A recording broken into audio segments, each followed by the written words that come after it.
Bienvenidos a Entre Llaves y Oportunidades. Comprar o vender una propiedad puede ser el negocio de tu vida o una pesadilla financiera si dejas que los impuestos devoren tus ganancias. En el episodio de hoy, revelaremos las estrategias legales que existen en México para reducir el ISR al vender un inmueble. Comenzamos. Hola, ¿qué tal, chicos? Bienvenidos a otro nuevo episodio de Entre Llaves y Oportunidades de nuestro famoso podcast que le ha gustado a muchas personas. Soy Rose Sábalos, directora de Filerón Casas Adjudicadas, y hoy vamos a hablar de un tema fundamental para cualquier persona que quiere vender, que quiere comprar o quiere invertir. Y estamos con una persona que es la más experta en lo que es nuestra localidad, sobre lo que son estrategias fiscales, las mejoras en prácticas para proteger tu patrimonio en compraventa de inmuebles, en impuestos y cumplimientos fiscales. Bienvenido, Brígido. Me gustaría mucho que nos hablaras un poquito de ti y de tu trayectoria para que las personas puedan conocerte. Muchas gracias, Rose. Mucho gusto también, porque no tenía el gusto de conocerte. Ujú. Te había visto en algún taller o He estado en en conferencias conferencias que he con CD impartido Regalado. y me Ujú. tocó verte, ¿cierto? Buenas tardes.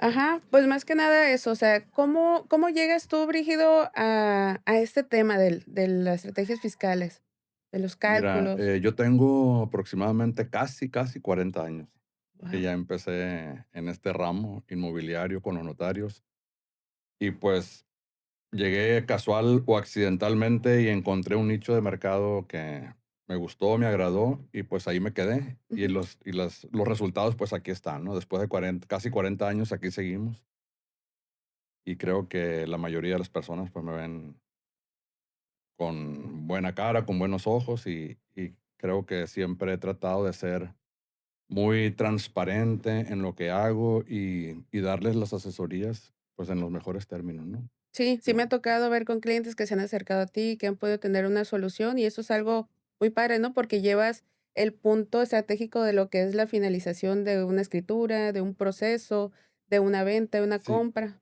sí, y fíjate que más que estrategias, pues son simplemente, pues, el desarrollo, ¿no? Lo que son los impuestos, sobre todo impuestos sobre la renta, en la enajenación o adquisición de inmuebles, o el IVA en el caso de que se llegara a causar, que ahorita pudiéramos. Okey, muy bien, pues vamos a platicar. Fíjate que hay mucha gente que nos ha estado mandando mensajitos sobre temas importantes o situaciones que han pasado, que a lo mejor son ejemplos que tú diario me imagino que ves. ¿Qué impuestos se pagan al vender una propiedad en México? El impuesto que corresponde al vendedor, en este Ujú, caso hablando de cuando me preguntas cuando se vende una así propiedad, es. ¿no? Hablando de inmuebles, obviamente. El impuesto que más problemas causa y que muchas veces las personas no están enteradas es el impuesto sobre la renta. Este impuesto, ¿por qué? ¿O cómo se determina? ¿Por qué se causa? Este impuesto se genera por la ganancia que haya entre lo que te costó el inmueble contra el valor de venta. Si te costó 100 y lo vendes en 200, pues traemos ahí una utilidad de 100 y sobre esos 100,000 pesos se causaría el impuesto sobre la renta. Claro que hay pues todo un procedimiento para ello. Pero sí es importante que conozcan cuál es la fórmula, ¿no? Es Ujú.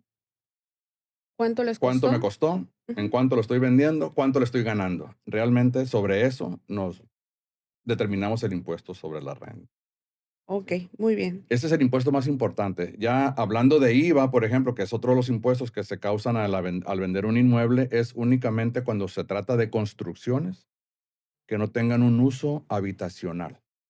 Una Okey. oficina, una bodega, un local comercial, etcétera, ¿no? Ujú. Estamos hablando de construcciones que no tengan un fin o uso habitacional, Particular.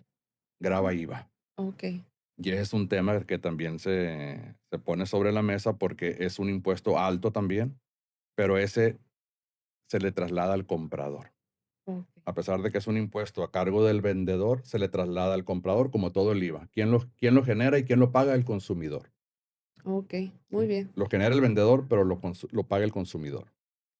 ¿Cómo se reduce legalmente el ISR en una venta? Primero habría que determinarlo, ¿no? Porque hay ocasiones donde el impuesto sobre la renta en la enajenación de inmuebles, yo creo que es uno de los impuestos, hablando de impuestos sobre la renta, es una de las actividades menos gravosa. Si hablamos de honorarios, sueldos y salarios, arrendamiento, actividad empresarial, el impuesto sobre la renta siempre hay que pagarlo, ¿no? Porque estamos hablando de que el ISR se paga por cualquier actividad que realices. En la enajenación de inmuebles, que es el tema que nos ocupa, el impuesto sobre la renta se puede decir que es el más barato que hay en comparación del impuesto sobre la renta que hay en otras actividades como la que te mencioné ahorita, ¿no? Ya el tema de la reducción, pues habría que ver aquí, enfocarnos bien en la pregunta, ¿no? Porque sí, digo, no es que haya procedimientos alternativos para omitir el impuesto, simplemente que puede haber situaciones que mejoren un poco el impuesto o hacerlo menos gravoso. Pero bueno, Okey. pudiéramos platicar sobre algún caso en concreto, por ejemplo. El impuesto sobre la renta en la enajenación de una casa habitación, por ejemplo, es muy común que las personas tengan una propiedad nada más y la vendas pues una vez en tu vida o dos veces en tu vida, ¿no? Mm, Tenemos el beneficio de la exención, que este impuesto se exenta al 100% cuando el valor de la propiedad no rebasa de 6 millones de pesos, por ejemplo. Es más o menos el tope, 6 millones 200 es el tope. Por contribuyente, si estás casado en sociedad conyugal, ajá. pues serían dos contribuyentes. Entonces estaríamos hablando de que una casa que la vendes en 12 millones de pesos, la pudieras exentar al 100% si estamos hablando de que son un matrimonio casados bajo el régimen de sociedad conyugal. Pues esa sería una manera muy eficiente de reducción del impuesto sobre la renta. Okey. ¿Cuándo se puede exentar y cuándo no? La ley dice que el impuesto que estará exento, el impuesto sobre la renta en la enajenación de casa habitación, en la casa habitación del contribuyente. Se entiende que es la casa que tú habitas, no una casa que tengas por acá para otro uso que no sea el de tu casa habitación. Sin embargo, sabemos que en la actualidad hay personas que también manifiestan que es su casa habitación y terminan exentándola porque el notario, en este caso, que es al que van a formalizar la escritura de compraventa, pues el notario, si tú le manifiestas que es tu casa habitación y tienes manera de acreditarlo con los recibos correspondientes, que ya sabemos que son el recibo de la CFE, el recibo de teléfono fijo, el recibo de un estado de cuenta, El INE. incluso la credencial para votar expedida por el INE. Esos documentos son los que la propia ley te señala como documentos suficientes para poder exentar el impuesto sobre la renta, siempre y cuando el nombre del documento coincida y el domicilio coincidan con el domicilio de la propiedad, ¿no? Okey. Dichos documentos pueden estar a nombre del propio contribuyente, al de su cónyuge, aunque el cónyuge estén casados en separación de bienes, ese no es problema, no es tema. O bien a nombre de alguno de tus hijos, de tus nietos o de tus papás incluso. Vale también ese documento que esté a nombre de ellos. Bueno, muy bien. Es una información muy importante que les va a gustar mucho lo que son a las personas. Si la propiedad llegara a rebasar los 6 millones de pesos o 6 millones 200, se pagará el impuesto sobre la renta sobre ese excedente nada más. O sea, Ah, estará exento 6 millones y si la vendes en 10, 4 millones estarán grabados y pues sobre eso se calculará el impuesto sobre la renta. okey. Muy bien. Cada entidad me imagino que tiene un No, eso es a nivel federal. A okey, nivel federal. okey. Muy bien. Aplica igual para todos los estados de la república. Cuando nos dedicamos a vender casas, ¿en qué momento nos sirve el avalúo de mejoras? Un avalúo de mejoras se aplica en varios momentos. El más común es cuando tú adquieres una propiedad en estado ruinoso, vamos a decirlo así, hablando de una casa, que la compraste de oportunidad, que el banco te la vendió porque se la había adjudicado y la vandalizaron Sí, y adquieres esa propiedad en estado ruinoso, no tiene ventanas, no tiene puertas, no tiene incluso hasta piso a veces que lo sí. destruyen. En ese caso, cuando tú la compras de oportunidad, pues la adquieres a un precio accesible Ujú. o vamos a decir de oportunidad. ¿Y qué pasa? Que tú le inviertes a esa casa el dinero suficiente para dejarla en estado óptimo para poderla vender posteriormente, ¿no? Entonces, esas mejoras que tú haces, hay dos maneras de acreditar dichas inversiones, ¿no? Sí. Ya sea con las facturas que tú hayas adquirido al momento de pagar todo lo que le invertiste.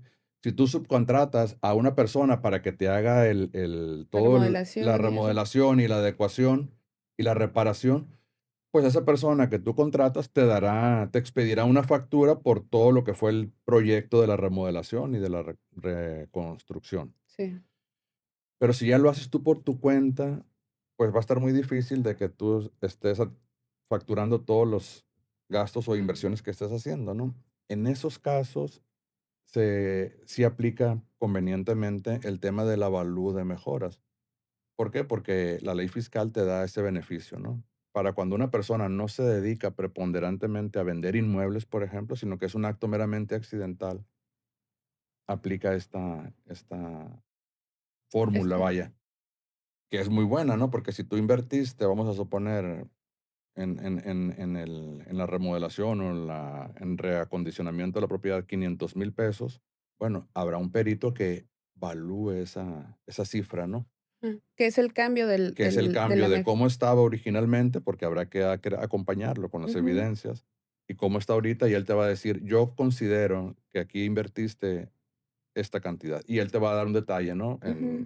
De todos los accesorios o materiales que se utilizaron, y ese avalúo será deducible en un 80%. Si él te dice que él considera que invertiste 500,000 pesos, bueno, el 80%, que son 400,000 pesos, serán deducibles sin necesidad de contar con la factura que ampare esos 400,000 pesos. En ese caso es cuando más bien aplica. Hubo algún tiempo cuando estaba, y hay estados donde lo están haciendo todavía, donde aplican inversiones en mejoras sobre terrenos, que le aplican alguna nivelación, Ujú, etcétera. Ya hay criterios de la propia Prodecon donde dice que ese tipo de avalúo de mejoras no aplica no pega. en la venta de inmuebles que son únicamente terreno, Okey, solamente serían casas, en construcciones, sobre construcciones. construcciones. Okey, bodegas, todo, Así es, edificios todo y lo que eso sea sí. inmueble que tenga construcción y aplica sobre construcción. Okey. ¿Por qué es importante al hacer una compraventa de un inmueble solicitar su factura y cómo funciona en una persona física o en una empresa moral cuando se venden? Desde el año 2014 se eliminó de las reglas de la resolución miscelánea una disposición que decía que tratándose de inmuebles, el comprobante fiscal sería la escritura. No lo decía en esas palabras, pero eso es lo que significaba. Ujú, ¿Qué pasó entonces? Digo, siempre hemos sabido que para poder hacer deducible un gasto o una inversión necesitamos una factura. La regla decía que tratándose de inmuebles, la factura sería la escritura prácticamente. En el 2014 desaparece esa regla. Entonces, ¿qué pasó? Pues que ahora, incluso los inmuebles, cuando se adquieran, deberán contar con una factura. Digo, hablando en términos fiscales, CFDI ahora, ¿no? Pero ujú, sí. en términos generales sería la factura. Hubo un periodo de nada más de reconsideración donde nos dan de enero a marzo. Dice, durante estos 3 meses la factura será otra vez la escritura o seguirá sirviendo la escritura, pero a partir del 1 de abril de 2014 es obligatoria la factura para todos los inmuebles que fueron adquiridos a partir de esa fecha. ¿Quién te debe de emitir la factura? Pues evidentemente la persona que te vende el inmueble, ¿no? Si es persona moral, no hay otra solución. Si es persona física, está la variante de que si es persona física con actividad empresarial, será el propio vendedor, persona física, quien te emita la factura. Okey. En estos casos, el notario no se compromete ni tiene la obligación de determinar ni retenerle el impuesto al vendedor cuando es persona física con actividad empresarial, y por ende el notario tampoco se involucra en el tema de la factura. Pero si el notario le retiene el impuesto sobre la renta al vendedor, hablando de lo que en un principio platicábamos, de cuánto te costó, en cuánto vendiste y cuánto te Ujú, determiné de impuesto, vamos a suponer que te retuve 10,000 pesos de impuestos sobre la renta, el notario le retiene los 10,000 pesos al vendedor y el notario está obligado a emitirle la factura. factura al comprador, no por los 10,000, sino por los 500,000 pesos que costó el inmueble, Por la operación que por la están haciendo. operación. Okey. Durante 2014, 2015, 2016 hubo mucho problema porque ni las propias empresas sabían qué estaba pasando, no facturaban los inmuebles y ahorita nos encontramos con el problema de que Cuando ya se presenta la oportunidad de vender un inmueble que se adquirió a partir de esa fecha, si no tenemos ese comprobante fiscal, o sea, esa factura, prácticamente lo que pagaste por ese inmueble es costo cero, o sea, no traemos costo. Ok. Y evidentemente el impuesto sobre la renta, estamos hablando de impuestos muy altos, muy ¿Y qué gravosos. pueden hacer las personas si tienen esta situación? O sea, por decir, me ha tocado ejemplos, y aquí voy a hablar un poquito porque la verdad yo quiero que tú hables en este podcast, pero me ha tocado de personas que dicen, le compré una empresa que ya no No existe, existe. o ya cerró, o ya cambiaron de razón social y eso. ¿Qué pueden hacer las personas? La verdad, el notario no puede por su propia cuenta tomar alguna decisión y decir, te la voy a tomar como bueno el costo, porque lo que tú estás dejando de pagar, el notario se convierte en obligado solidario. Entonces, si tú dejaste de pagar 100 mil pesos, el notario deberá cumplir con esa obligación. Si esa persona que le compró una empresa no le emitió factura, ahorita se ha dado el caso de donde sí las están localizando y se las están emitiendo bajo mucha resistencia, pero lo hacen. Si fue un notario quien no emitió la factura, el CFDI en aquel tiempo, se llama CFDI complemento, ¿no? Porque el notario es, así se le llama cuando lo emite el notario. El notario, aunque haya sido una operación de hace 10 años para acá, lo puede hacer ahorita y le va a poner la fecha y los datos de la escritura donde se celebró el acto. Creemos que no va a haber ningún problema, porque así lo hemos estado haciendo, porque no hay otra alternativa. Sin embargo, cuando son empresas, atendiendo la pregunta, que ya no existen, ahí lo que nosotros le recomendamos o aconsejamos al contribuyente, al vendedor en este caso, es que acuda al SAT o presente un oficio al SAT donde explique el problema que tiene y para ver si el SAT le da a esa persona una respuesta en sentido favorable, ¿no? Que diga, Mm, ok, yo me haré cargo de que a este contribuyente exigirle que lo emita, pero a ti te doy el beneficio de que lo apliques. No nos ha tocado ver ninguna respuesta en ese sentido porque no sabemos si el contribuyente lo ha hecho. O sea, no hemos llegado a esos extremos. Lo que han hecho en esos casos es esperarse para poderlo exentar. ¿Por qué? Porque si es una casa de habitación y tienes el beneficio de poderle exentar, pues aquí mejor es irte por esa vía. Encontrar la forma de poderlo exentar para que, porque si ya le aplicas la exención, ese documento prácticamente ya no tiene necesidad, no se necesita. ok, Esa es la fórmula, pues, más efectiva, vamos a decir, porque las otras no le hemos encontrado una respuesta. No hay. ok, muy bien. Pues bueno, pues para que las personas estén atentas sobre eso, cuando estén haciendo operaciones de compraventa, estar viendo lo que es su factura y Es si no, importantísimo que al adquirir una propiedad con su factura. la adquieran con su factura, ya sea que se la emita ¿El notario? el notario o el Ujú. propio vendedor. ¿Qué consejos o tips le darías a una persona que quiere comprar o vender una propiedad próximamente sin perder dinero? La primera es la que acabamos de decir, ¿no? Ujú. Exigir al notario que celebró la operación de compraventa, si es el notario quien le va a emitir la factura, que se la emita en ese momento, o al propio vendedor, porque a partir de ahí van a nacer los problemas el día de mañana si no lo hiciste, en primer lugar. La segunda recomendación sería que si tú vas a pagar 1 millón de pesos por la propiedad, la escritures en 1 millón de pesos. No la Ok. escritures en lo que diga catastro que vale, porque catastro puede decir, es que vale 500 y lo escrituras en 500. Porque el día que lo vendas fiscalmente y lo que aparece en papeles son 500 y no 1 millón. Ujú. Si tú desafortunadamente la vendes en 1,100,000, pues prácticamente le estás ganando 100,000 pesos nada más.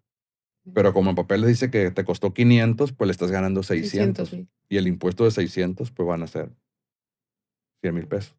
Tu negocio ahí se te va. Entonces, esa sería la segunda recomendación, que se escrituren al valor de compras, porque Ok. nunca sabes el día de mañana qué te espera con esa propiedad. No sabes si Ujú. la vas a vender o si la vas a exentar, pues no va a pasar nada, pero si no la exentas, sí vas a tener un problema. O qué cambios fiscales luego hay también, O que ¿verdad? cambios fiscales haya, porque ahorita, pues esas son las reglas, pero el día de mañana nos la pueden cambiar. Todos los son deducibles y hay que solicitarlos también. Los honorarios del notario son deducibles si tienes factura, el pago del ISAI es deducible si tienes factura, el registro público, todo lo que son gastos notariales Ujú. y gastos de escrituración son deducibles siempre y cuando tengas facturas. O sea, los impuestos que pagues, el avalúo incluso es deducible siempre y cuando tengas factura. Y el otro punto, pues, es también la comisión de venta, también es deducible si la pagas como vendedor, ¿sí? Es deducible. Aquí, pues, nada más Que te te facturen que te también. facture el corredor inmobiliario también, porque Okey. también es deducible. Pues, yo creo que son básicamente las más importantes porque y que si es un buen negocio, pues, bueno, pagaremos impuestos, Sí, quiere decir que te fue bien en la operación. Pero no pagar impuestos innecesariamente porque no tuviste el cuidado de solicitar los documentos que deberías sí. haber O tener la solicitado información, que era lo que te y tener la comentábamos. información. Hay muchas personas que no tienen ese tipo de información y pagan impuestos, o no están guiados o asesorados de una manera correcta, y creo que esa información les va a ayudar muchísimo, Pues ¿no? esperemos que sí. Okey, pues, Brígido, muchas gracias por acompañarnos y compartir tu experiencia, tus anécdotas, tu trayectoria. Es un placer para nosotros poder recibir lo que es tus consejos, una guía, el poderles dar la información a nuestros, seguidores sobre esos temas que son muy importantes, que no hay un lugar a veces donde hay mitos, hay, realidad. Entonces, creo que esto les va a ayudar mucho para poder tener una transparencia hacia lo que quieren hacer y la guía, ¿no?, correcta. Gracias a Sí. todos por acompañarnos también, las personas que están viéndonos, que nos van a dejar sus comentarios, sus dudas, igual el que, pues, a lo mejor en algún tipo de operación, pues, se van a topar con ver un cálculo tuyo y el Mi poder nombre. decir: "¿Sabes qué? Gracias a este podcast, gracias a esta información, pues, pudimos tener una operación agradable", ¿no? Y sobre todo correcta, con sus facturas, con sus pagos de impuestos y con sus deducibles. Sí, con mucho gusto. Estamos en esta actividad y cualquier duda que tengan, con mucho gusto, ya sea a través tuyo o Sí, directamente, igual igual, nos lo compartes pueden lo que son tus consultar. redes, las vamos a dejar ahí para cualquier tipo, no sé, imagino que das asesorías, consultorías, Sí, sí, cuando llevas claro que los sí, cálculos. Okey, muy bien, pues con mucho muchas gracias, gusto. chicos. La verdad es un podcast que, si se fijan, casi no hablé. Es un privilegio poder tener una persona muy ocupada aquí dándonos este tipo de información para todos ustedes y sobre todo para que puedan tener éxito en lo que están haciendo. Entonces, nos vemos en el siguiente episodio y espero les haya gustado mucho. Dejen sus comentarios y les vamos a dejar las redes de Brígido. Que tengan un bonito día. La diferencia entre una venta exitosa y un dolor de cabeza fiscal se reduce a una sola cosa: estrategia. Pon en práctica lo aprendido hoy y no regales el fruto de tu esfuerzo. Nos escuchamos en el próximo episodio.